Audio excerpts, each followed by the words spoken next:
오늘 우리가 살아가는 이 시대를 가만히 살펴보면요, 겉으로는 굉장히 화려해 보이지만 속으로는 많이 썩어 있고 많이 무너져 있는 것을 보게 됩니다. 특별히 나라가, 교회가, 관계가, 공동체가, 여러 지체들이 믿음의 자리도 흔들리고 있는 것을 우리는 보고 있습니다.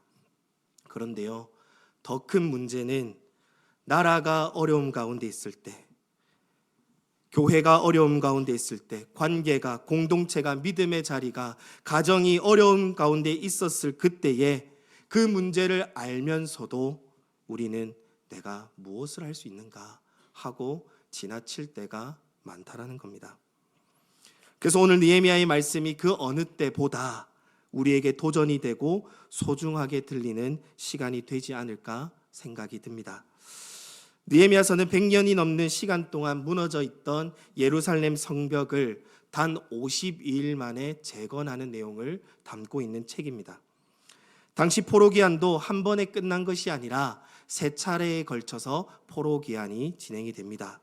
1차 기한은 수룹바벨의 인솔하에 진행이 되었고, 또 2차 기한은 에스라에 의해서 2차 포로기한이 이루어집니다. 그리고 마지막으로 느헤미야의 인솔하에 3차 기한이 이루어지는데, 바로 오늘 함께 읽은 이 느헤미야 1장이 어떻게 3차 기한이 시작되었는가를 잘 보여주는 말씀이라 할 수 있습니다. 오늘 보면 1절에서 3절의 말씀을 보시면요, 느헤미야가 활동했던 시대적 배경과 그리고 이 책이 어떤 배경 속에서 시작되고 있는지를 우리에게 잘 보여주고 있습니다. 우리 1절에서 3절 말씀을 제가 한번 읽어보겠습니다. 눈으로 한번 따라와 주십시오. 하가랴의 아들 느헤미야의 말이라. 아닥사스다 왕 제20년 기슬르월에 내가 수상궁에 있는데 내 형제들 가운데 하나인 하나니가 두어 사람과 함께 유다에서 내게 이르렀기로, 내가 그 사로잡힘을 면하고 남아있는 유다와 예루살렘 사람들의 형편을 물은즉 그들이 내게 이르되, 사로잡힘을 면하고 남아있는 자들이 그 지방 거기에서 큰 환난을 당하고 능욕을 받으며 예루살렘 성은 허물어지고 성문들은 불탔다 하는지라.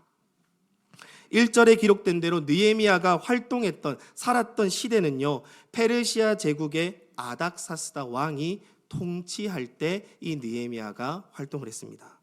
여러분 혹시 2006년도에 개봉한 300이라는 영화를 보셨을까요? 예. 그 300이라는 영화를 보신 적이 있으실지 잘 모르겠지만 그 영화 300에 등장하는 페르시아 왕의 이름이 크세르크세스입니다. 이 크세르크세스는 어떤 왕이냐? 우리가 너무나도 잘 알고 있는 에스더를 왕비로 맞았던 아하수에로 왕이 영화 300에 등장을 합니다. 그리고 오늘 본문에 등장하는 이 아닥사스다 왕이 바로 이 크세르크세스의 아들이 됩니다. 아하수에로 왕의 아들이 되는 것이죠.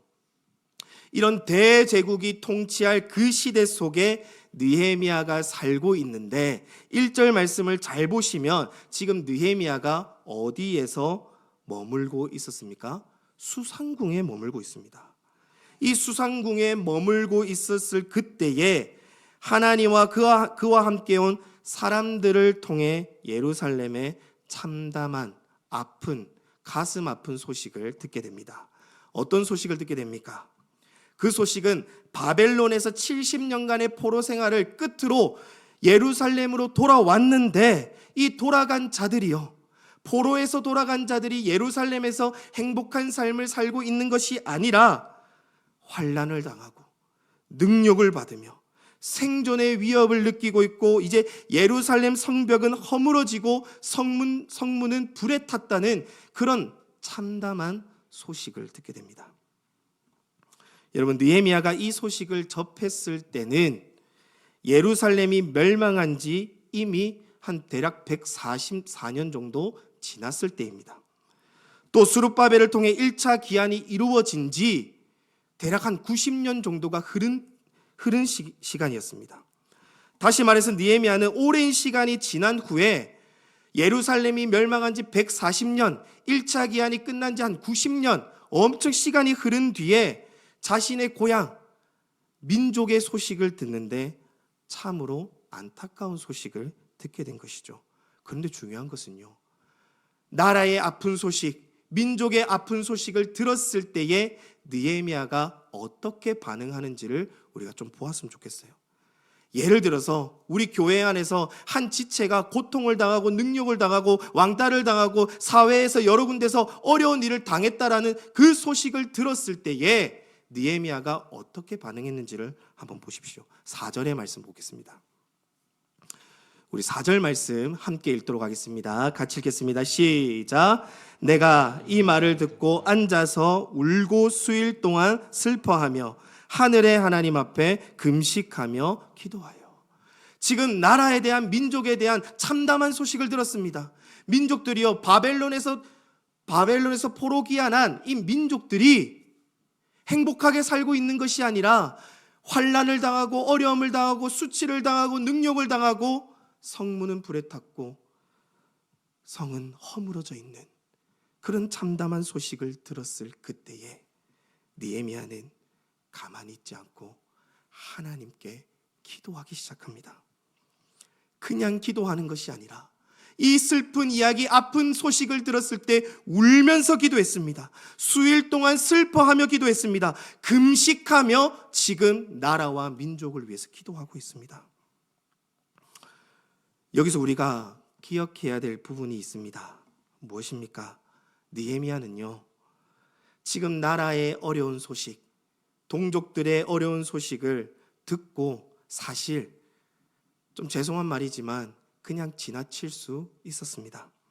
왜냐하면 느헤미야는요, 세상적으로 보기에 이미 성공한 사람이었습니다. 사회적으로 보면요, 세상적으로 보면요, 부와 명예를, 권력을 이미 다 가진 사람이 느헤미야였습니다. 느헤미야는 당시 세계 최강국이었던 페르시아 제국의 권력의 중심부에 이미 자리를 잡고 있었던 사람입니다. 앞서 보았듯이 지금 느헤미야가 어디에서 머물고 있었습니까? 수상궁입니다. 수상궁. 여러분, 수상궁에 있었다는 것은 오늘날 우리말로 표현하면 지금 청와대 한가운데서 지금 살고 있다는 거예요. 조금 예를 뒀자면 수상궁은 페르시아 제국의 겨울 궁전이자 에스더의 주 무대 장소가 바로 이 수상궁이었습니다. 또 느헤미야가 얼마나 대단한 사람이었냐면 수상궁에 그냥 머물었던 사람이 아니라 오늘 보면 11절 말씀을 보시면 느헤미야는 수상궁 안에서 머물면서 왕에게 술을 따르는 술관원이었다라고 얘기해요. 11절 말씀을 보시면 자칫 느헤미야가 1장에서 실컷 하나님 앞에 기도해서 그 기도의 응답으로 술관원이 된 것처럼 오해할 수 있는 표현이 나옵니다. 그러나 그렇지 않습니다. 느헤미야는 이 예루살렘의 소식을 듣기 이전부터 이미 술관원의 자리에 있었습니다. 따라서 술관원이 되었느니라 라기보다는 술관원이었느니라 라는 표현이 더 옳은 것 같습니다. 실제로 새 한글 성경에 보시면은 이 부분을 어떻게 표현하고 있냐면, 그때에 나라가 어려워서 하나님 앞에 기도하고 있었을 그때에 나는 임금에게 술잔을 받들어 올리는 관리였습니다 라고 번역을 하는 것을 볼 수 있습니다. 이 술관원이라는 직위는요, 당시 높은 관직 중에 하나였고, 참 웃긴 것은 술을 따르는 자인데 사람들에게 굉장히 존경받는 자리였습니다. 아니, 어떻게 술을 맛보고 술을 따르는 사람이 사람들에게 존경받는 위치에 있었나 의문이 드실 수 있지만, 당시요, 왕의 대적들이 술에 독을 타서 왕을 암살하는 일이요, 결코 드문 일이 아니었습니다. 왕을 암살할 때에 술에다가 독을 타서 많이 암살하기도 했습니다. 그래서 술관원은 어떤 사람이 세워지느냐? 왕이 가장 신뢰하는 사람, 왕이 가장 믿을 수 있는 사람을 술관원의 자리에 세웠습니다. 그래서 술관원은 왕이 술을 마시기 전에 자신의 손이나 국자 모양의 도구를 사용해서 먼저 술을 맛보고요, 독이 있는지를 확인한 후에 왕에게 술잔을 드렸습니다. 그러니 이 술관원은 왕과 얼마나 가까웠겠습니까? 신뢰가 가지 않으면 절대 세울 수 없는 자리였습니다. 그만큼 페르시아 왕의 절대적인 신뢰와 총애와 신임을 한 몸에 받고 있었던 자가 느헤미야입니다. 제가 이렇게까지 설명하는 이유는 느헤미야는 이미 사회적으로 봤을 때, 세상적으로 봤을 때에 이미 성공한 자였다는 거예요. 부와 명예와 권력과 존경을 이미 한 몸에 다 받고 있는 사람이 느헤미야였습니다. 그러나 여기서 중요합니다. 느헤미야의 관심은 세상의 부와 영화에 있지 않았습니다. 안락한 삶에 있지 않았습니다. 느헤미야는 혼자 잘 먹고 잘 살고 출세하는 데에만 관심을 두지 않았습니다. 느헤미야는 자신의 고향의 소식에 귀를 기울일 줄 아는 사람이었어요. 남의 아픔에, 나라의 아픔에, 교회의 아픔에 귀를 기울일 줄 아는 사람이었습니다. 그 귀를 기울일 줄만 아는 사람이 아니라 더 나아가서 그 소식을 들었을 때에 가슴을 치며 아파하고 금식하며 수일 동안 그 문제를 두고 하나님 앞에 기도할 줄 아는 자였다는 거예요. 이런 느헤미야의 간절한 기도가요, 2장 1절의 말씀을 보시면 얼마나 오랫동안 기도했냐면 무려 4개월 동안 기도를 지속적으로 했다는 것을 알 수 있습니다. 근데 한마디로 4개월 동안 기도했다는 것은 4개월 뒤에, 느헤미야가 4개월 동안 기도한 뒤에 2장부터 하나님께서 이 느헤미야에게 어떻게 응답해 주시는지를 잘 보여주고 있는데, 만약에 하나님께서 응답을 해 주시지 않았더라면 아마 느헤미야는 4개월이 아니라 1년이든 2년이든 하나님 앞에 간절히 기도했을 겁니다. 한마디로 문제 앞에서 느헤미야는 하나님께서 들어주실 때까지, 자신의 기도를 들어주실 때까지 하나님의 바짓가랑이를 붙잡고 간절히 지금 기도하고 있다는 거예요. 그런데 제가 오늘 이 말씀을 준비하면서 제 자신이 얼마나 초라하고 부끄럽게 느껴졌는지 모릅니다. 목사이지만 여전히 미성숙한 신앙인이구나, 여전히 부족한 신앙인이구나, 이름만 목사지 참 어떻게 보면 믿음 없는 자이구나 라는 것을 많이 깨닫게 됩니다. 저도요, 한국 교회가 여러 어려움 가운데 놓여 있다는 사실 너무나도 잘 알고 있습니다. 너무나도 많은 매체와 수많은 주변 이야기들로 인해서 한국 교회가 어려움을 당하고 있다, 위기 가운데 있다, 너무나도 잘 알고 있습니다. 다음 세대가 흔들리고 있다, 성경적 가치와 충돌하는 시대의 흐름이 교회를 압박하고 있다, 너무나도 잘 알고 있습니다. 그런데 문제는 제가 너무나도 이기적이라는 거예요. 왜냐하면 내 삶에, 제 삶에 직접적으로 영향을 미치지 않으니까요. 솔직하게 와닿지도 않고 기도의 간절함을 사실 못 느낄 때가 더 많은 것 같아요. 그래서 부끄럽지만 한국 교회와 나라를 위해서, 그리고 우리 교회를 위해서 형식적으로는 나름 기도는 하지만 느헤미야와 같이 수개월간 정말 가슴을 치며 슬퍼하며 금식하며 기도해 본 적은 없습니다. 그런데 반대로요, 나와 직접적으로 관련된 일을 위해서 기도할 때는 그렇게 기도가 잘 됩니다. 당장에 지금 이제 앞두고 있는 미얀마 단기 선교, 또 제가 담당하고 있는 중고등부 아이들을 떠올리면요, 기도 제목이 자연스럽게 나옵니다. 마음이 그쪽으로 가게 돼 있어요. 정성이 들어갑니다. 힘이 들어갑니다.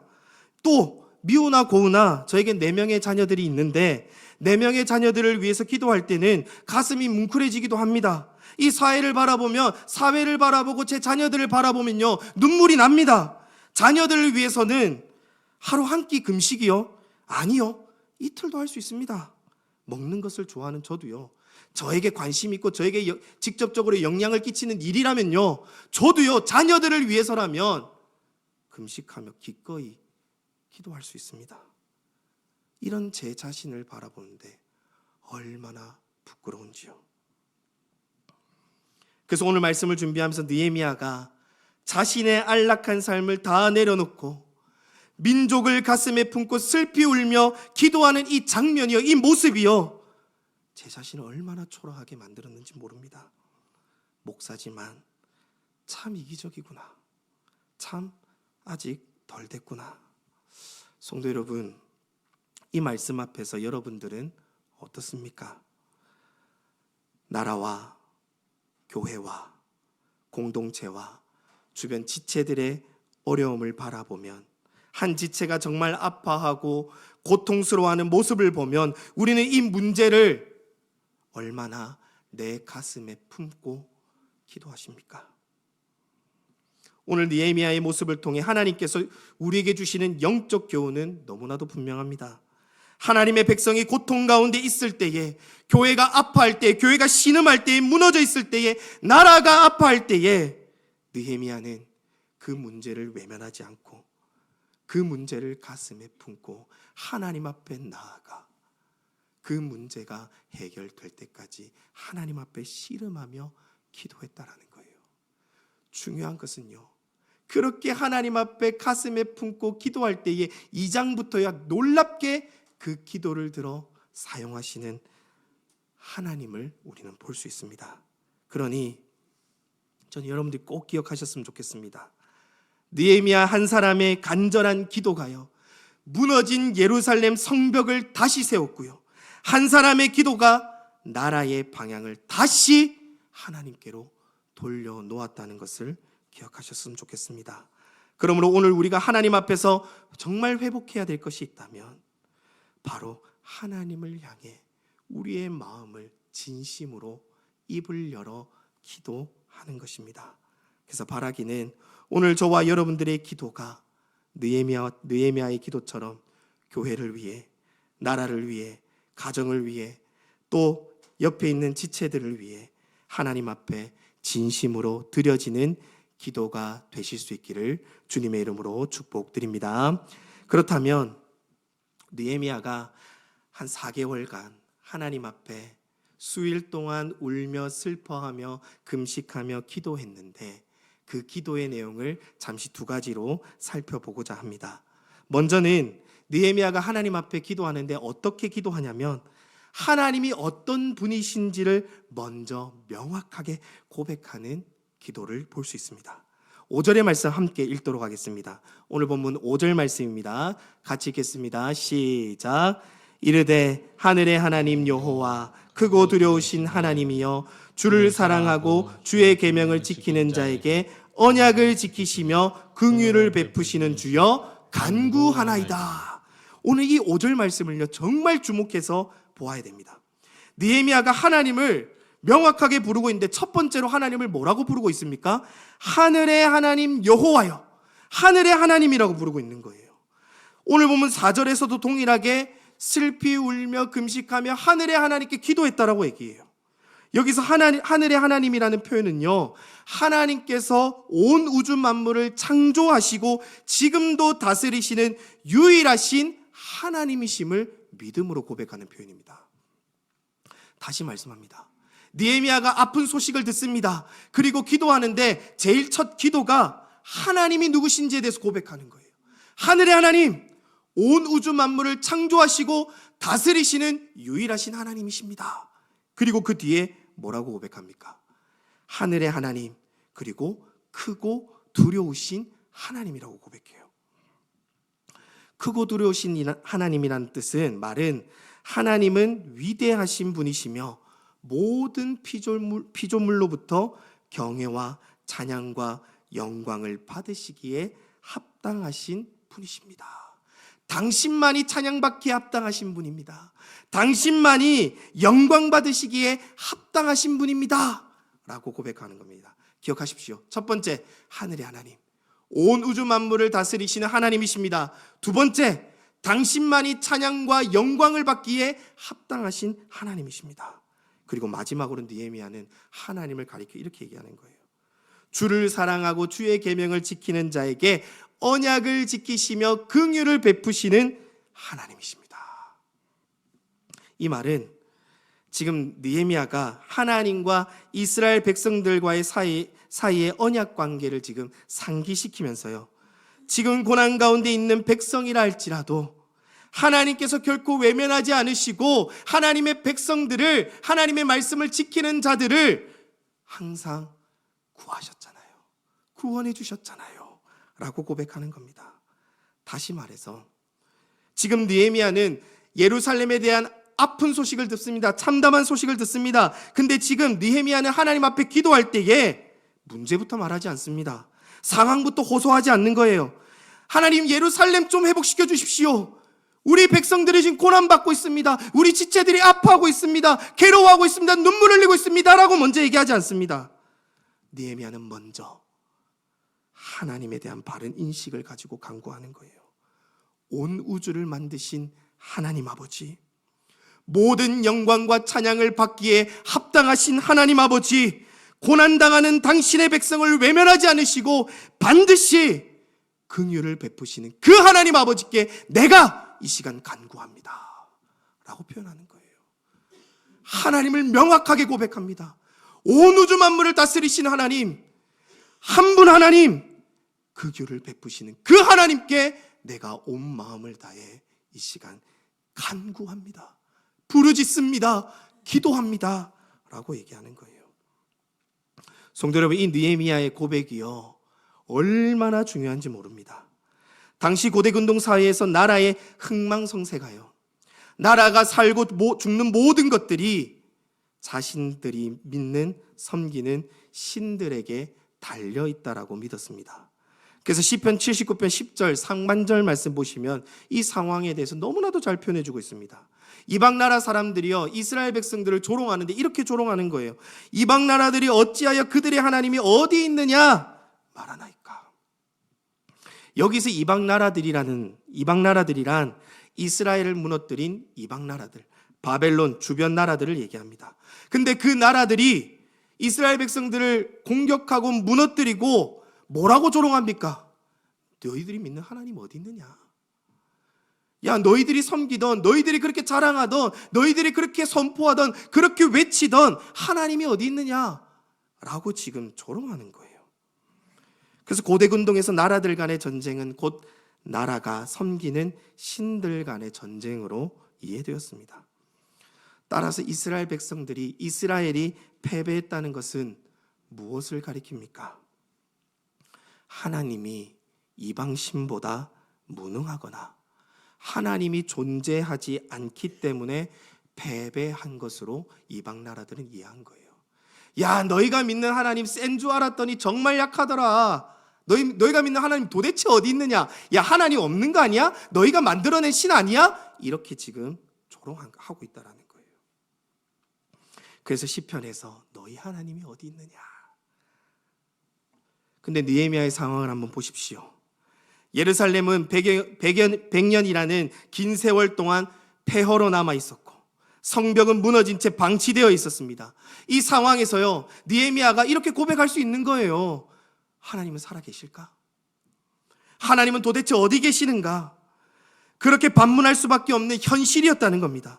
그런데 느헤미야는 하나님 살아계십니까? 하나님 어디 계십니까? 이렇게 하지 않고 오히려 하나님을 향해 믿음으로 선포하는 거예요. 내가 믿는 하나님은 온 우주 만물을 창조하신 하나님이십니다. 모든 경배와 찬양을 받기에 합당하신 하나님이십니다. 주의 사랑하는 자들을 결코 외면하지 않으시고 긍휼을 베푸시는 하나님이십니다. 나는 그 하나님께 이 시간 기도합니다. 저는 오늘 이 밤에 사실 우리가 처한 문제, 현실, 고통, 아픔 바라보면은 사실 하나님 계십니까? 하나님 살아계세요?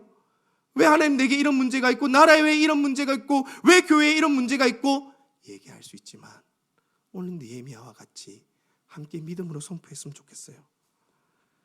하늘의 하나님, 크고 두려우신 하나님, 긍휼을 베푸시는 하나님이요, 내가 그 하나님 앞에 이 시간 간구합니다. 믿음으로 고백하실 수 있는 저와 여러분 되실 수 있기를 주님의 이름으로 축복드립니다. 두 번째로는 느헤미야 기도를 잘 보시면 조상들이 지었던 죄를요, 조상들의 지었던 죄를 내 죄로 여기고 하나님 앞에 기도하는 것을 볼 수 있습니다. 오늘 본문 6절과 7절 말씀 한번 같이 읽도록 하겠습니다. 오늘 본문 6절에서 7절 말씀 같이 읽겠습니다. 시작. 이제 종이 주의 종들인 이스라엘 자손을 위하여 주야로 기도하오며 우리 이스라엘 자손이 주께 범죄한 죄들을 자복하오니 주는 귀를 기울이시며 눈을 여시사 종의 기도를 들으시옵소서. 나와 내 아버지의 집이 범죄하여 주를 향하여 크게 악을 행하여 주께서 주의 종 모세에게 명령하신 계명과 율례와 규례를 지키지 아니하였나이다. 아멘.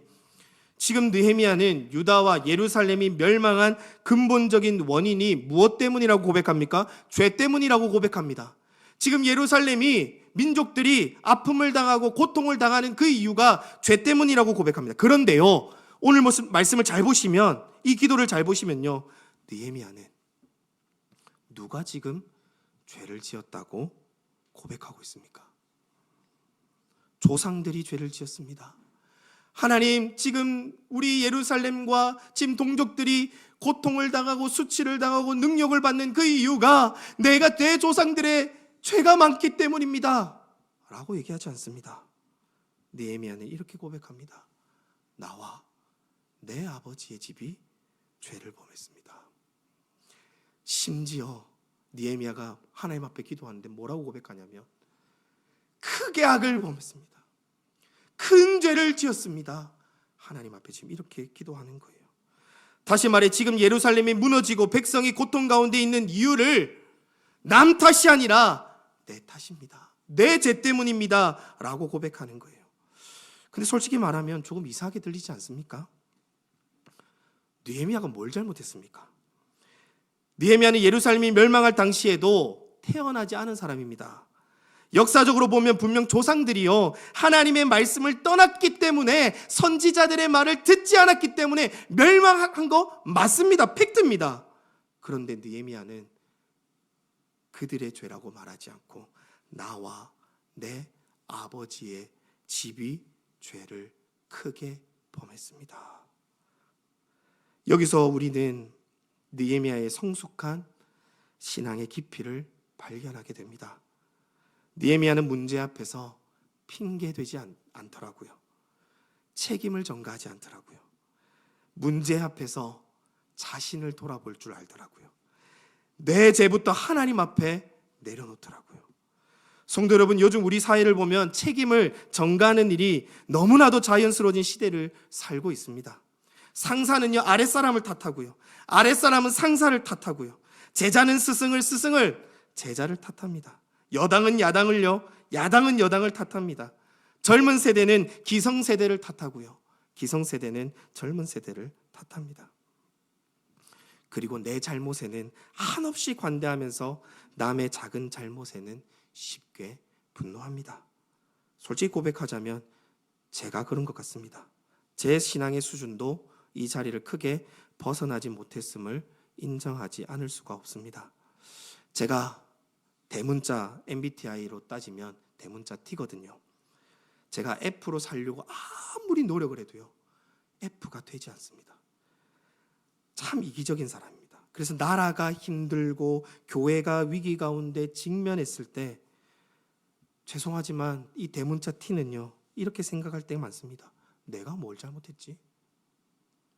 나는 나름대로 교회를 열심히 다녔고, 나는 나름대로 교회를 열심히 섬겼고 헌금했고 열심히 사역했는데 이 교회의 위기는 나하고 상관없는 일 아닌가?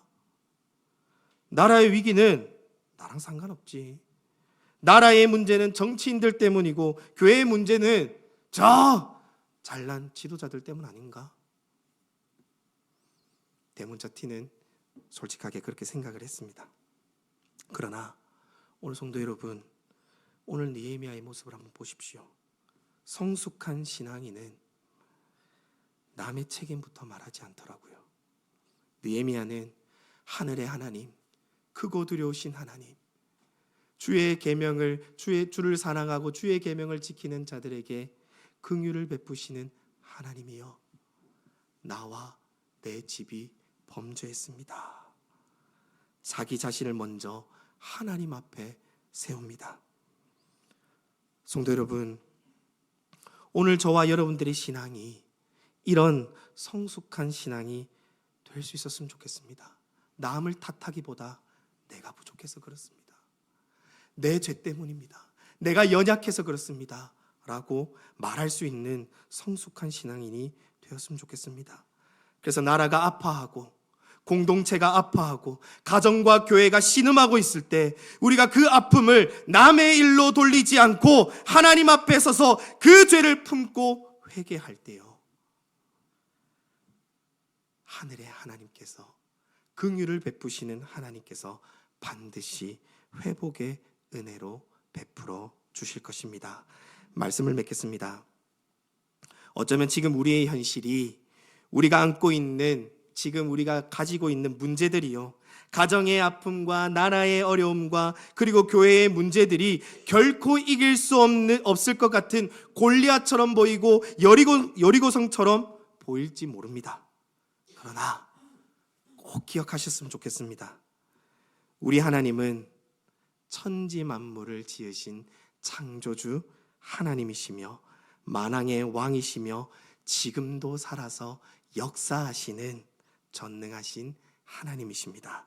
우리 하나님이 우리가 가지고 있는 문제보다 더 크시기에 오늘 말씀의 제목과 같이 우리가 그 크신 하나님 앞에 우리의 마음을 쏟을 때에, 기도할 때에 저는 반드시 회복이 시작될 줄 믿습니다. 그래서 오늘 이 밤에 기도하실 때에 이런 믿음을 가지고 기도하셨으면 좋겠어요. 문제가 있지만 내 앞에, 내 눈앞에 정말 골리앗같이 내 힘으로 이길 수 없고 여리고성처럼 정말 초롱성 같은 문제가 내 앞에 있다 할지라도 그 문제를 바라보지 마시고요, 하늘의 하나님, 크고 두려우신 하나님, 긍휼을 베푸시는 그 하나님 앞에 이 시간 내가 간구합니다, 믿음으로 고백하실 수 있는 저와 여러분 되시기를 주님의 이름으로 축원드리겠습니다.